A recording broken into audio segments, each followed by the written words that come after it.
Today we have a special treat for lovers of body horror movies and for people who enjoy the carnage that unfolds when a man and a monster ultimately clash. In this twisted realm of terror, where the line between life and death is blurred, no one is safe from the horrific creatures that lurk in the shadows. With Neil Marshall's return to the genre of lean, gnarly creature features like Dog Soldiers and The Descent, we are in for a gory ride.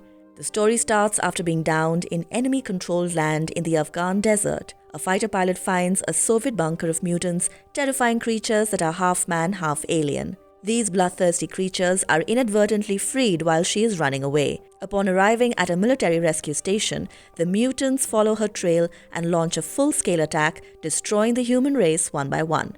We must keep in mind that although the set and character design does very little to help bring out the atmosphere of the film, it makes up for what it lacks with a decent amount of gore and a pretty good story. Before we go into our explanation, we have a very small request. If you like our content, please support us by subscribing to our channel. This is a small click for you, but for us, it means a lot. Thank you. Let's begin.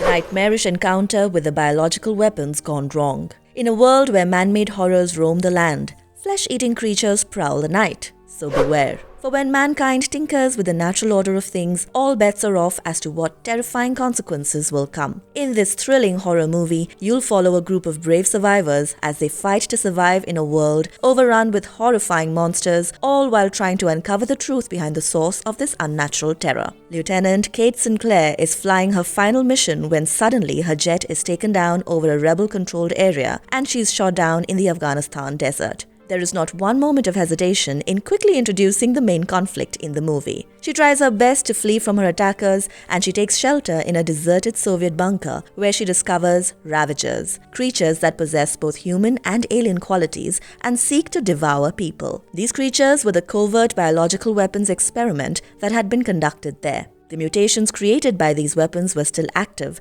and now posed an even greater danger to the desert region. Despite their best efforts, Kate and the surviving crew members fight for survival against the Ravagers and the rebel insurgents. With the odds stacked against them, Kate relies entirely on her wits and courage to stay alive and help her crew make it out alive. She teams up with an unexpectedly powerful ally, an Afghan soldier named Kabir, to investigate what happened in the bunker and find a way to stop the monsters before they can spread. As they dive deeper into the bunker, Sinclair and Kabir uncover a twisted web of secrets and lies, leading them to a mysterious group of scientists with a dark agenda. Sinclair attempts to alert Major Roy Finch and his gang of disgruntled stockbrokers. Finch and his personnel, which includes 3 British soldiers, are guided by Sergeant Oswald Jones. They do not think monsters exist and are unaware of the Russian base Sinclair has escaped from. In a short period of time, the monster appears and quickly dispatches Finch's group. Simultaneously, the Afghan troops nearby are armed and disgruntled. Sinclair is eventually sent to Fort Apache, the US Army outpost, which is home to the very worst of the American military. They are referred to as the Dirty Half Dozen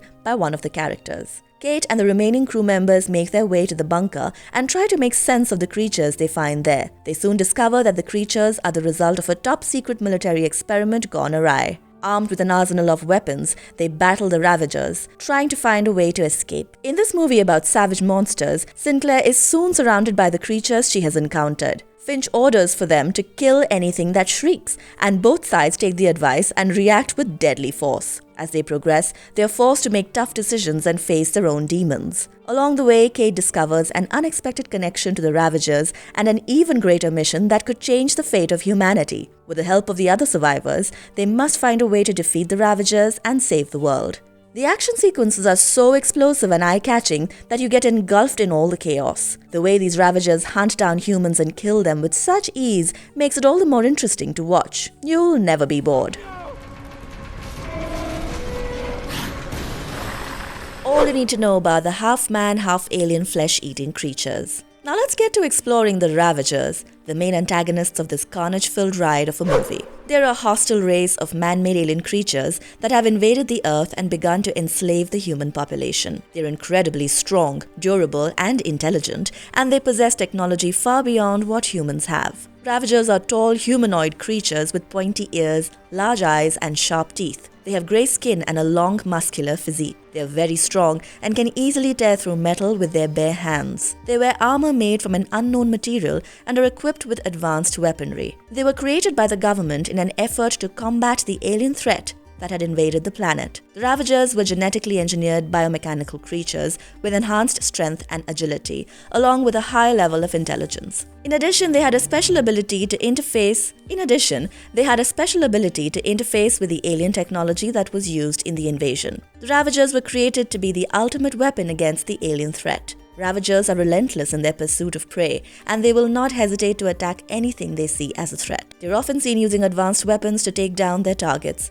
They're also capable of using their physical strength and agility to outmaneuver their opponents in combat. Ravagers have the ability to control human minds, using a form of mind control to enslave those they capture. They are highly organized and have a complex military structure. Ravagers are highly organized and disciplined in their actions, often working together in large groups to take down their targets. They're also very adaptable, and they have been known to adjust their tactics depending on the situation. The Ravagers are ruthless and cruel, and will stop at nothing to achieve their goals. They terrorize the humans they capture and enslave, and have no respect for human life. They're a threat to the entire human race and must be stopped. Ravagers are designed to be highly mobile, able to move quickly and silently through urban and rural environments.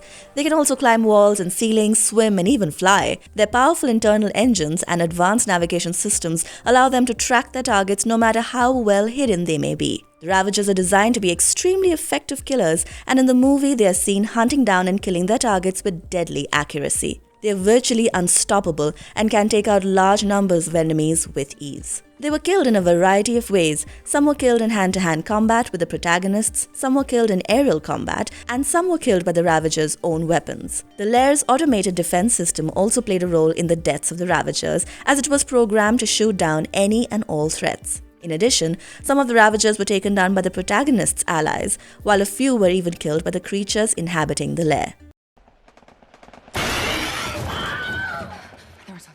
Marvelous verdict. An action-packed monster-fighting drama to savor. Neil Marshall's The Lair is sure to satisfy genre fans due to his intense action sequences and interesting direction. While some of the dialogue and performances may be a bit flat, the powerful presence of one of the supporting actors is enough to make up for it. Marshall and Kirk get many elements of the film just right, making it a worthwhile watch. The movie offers some truly exciting and edge-of-your-seat action scenes, from the opening set piece, which introduces us to our protagonist, who's shot down in the vast expanse of the Afghan desert, to the thrilling finale. The action sequences in this movie are sure to keep the viewers entertained. The combat choreography is especially impressive, with a mix of martial arts, gunplay, and acrobatics that make for some truly spectacular set pieces. The action is also very well staged, with the camera showing the action from different angles to keep the viewer engaged. The special effects are also pretty nice, with some truly eye-catching visuals that make for some truly memorable moments. All in all, The Lair 2022 does a great job of delivering some exciting and entertaining action sequences. Marshall himself described this project as a full-on monster movie with action and explosions and blood and guts and everything. Although it does get difficult to determine the level of irony that is meant to be taken, as in the scenes that should be thrilling or humorous often feel a little trite instead. The film's political elements are also cringe-worthy, as the Russians are obviously depicted as being up to no good and the Afghan combatants are removed without hesitation.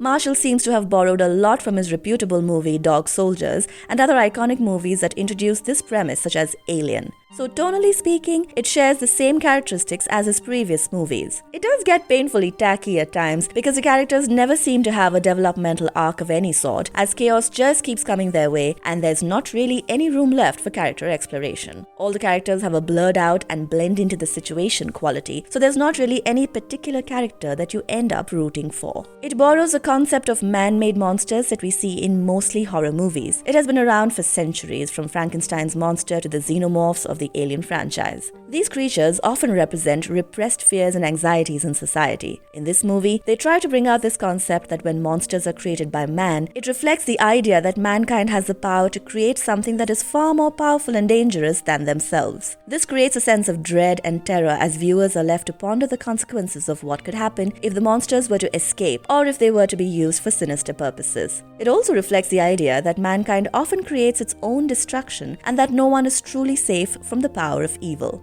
One of the most iconic scenes in science fiction horror films is a nightmarish encounter with alien creatures gone wrong. In Ridley Scott's Alien 1979, the crew of the Nostromo are terrorized by a vicious extraterrestrial creature that has been unleashed by a biological weapons experiment gone wrong. In John Carpenter's The Thing 1982, a team of researchers in Antarctica are stalked by a shape-shifting alien that has been unleashed by a botched experiment. Both films feature intense scenes of the characters facing off against the frightening aliens and the consequences of their failed experiments. This film was heavily inspired by this particular concept. The Lair 2022 has been met with mostly negative reviews from critics. Many have criticized the movie for its lack of originality and reliance on overdone horror tropes. The movie has also been criticized for its lack of character development and its reliance on jump scares to create tension by horror movie critics. Additionally, some have criticized the movie for its poor acting, bad CGI, and lack of thrills that you usually see in Marshall's previous works. Ultimately, viewers consider this movie an unoriginal, predictable horror movie that fails to provide any real scares or thrills, although it is paced surprisingly well. So it's not necessarily a bad watch because it's a super enjoyable roller coaster ride that is action-packed, and speaking of the blood and guts, they're everywhere.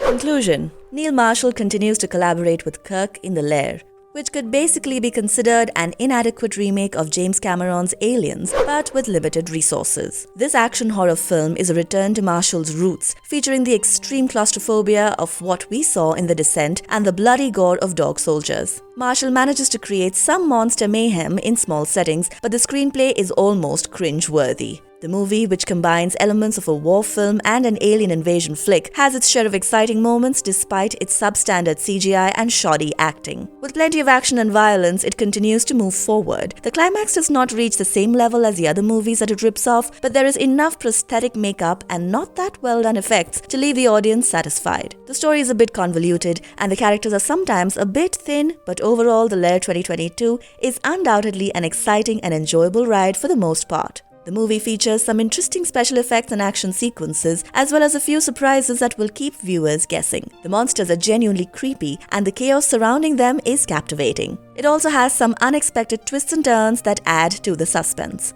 All in all, this is a very enjoyable movie, and fans of Marshall's films, especially Dog Soldiers, should definitely check it out and let us know your opinions. I mean, who isn't a sucker for gory movies about man-made horrors? Am I right? And if you liked our content, don't forget to leave a like and subscribe to us if you haven't already. Have a good one and be safe. Thanks everyone.